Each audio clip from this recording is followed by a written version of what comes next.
খুব ভালো লাগছে বুঝলে। আজকে মানে নিজের বাড়িতে এসছি, এত জায়গা জমি আমাদের রয়েছে। কিছু কিছু মানুষ মনে করে আমরা ভিখারি, যেন আমাদের জায়গা নেই, জমি নেই। আজকে দেখতে পেলে তোমরা যে আমাদের কত জায়গা রয়েছে, কত ভারী রয়েছে। আমাদের আরেকটাও জায়গা কেনা রয়েছে, দেখা যাক ওখানে যদি যেতে পারি তো দেখাবো। আর এই দেখেছো কত বড় একটা বল খেলা মাঠ, এখানে মানে ঘর করলে পারে কত সুন্দর লাগবে, তুমি বুঝতে পারছো। আর আমার খুব স্বপ্ন একটা সুন্দর ঘর করব, করে আর আমার এরকম বল খেলা মাঠ থাকবে, আমি বাচ্চা নিয়ে আমি এখানে আসবো। আমার খুব ভাল লাগে এরকম জায়গা। আর এই ঘোড়াটাকে আমি দেখাচ্ছি তোমাদের।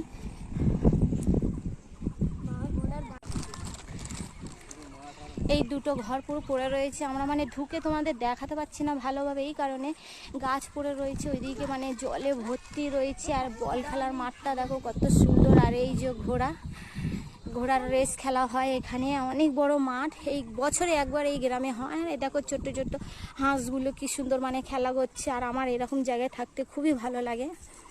মানে এই সামনে ধরো আমাদের পজিশনটা দেখতে পেয়েছো, ঘর কত সুন্দর ওখানে, আর এইখানে ধরো মাঠ, মানে কত সুন্দর, মানে মজা। আমার মেয়ে সারাদিন মানে মাঠেই বসে খেলা করবে, ও তো খেলতে ভালোবাসে।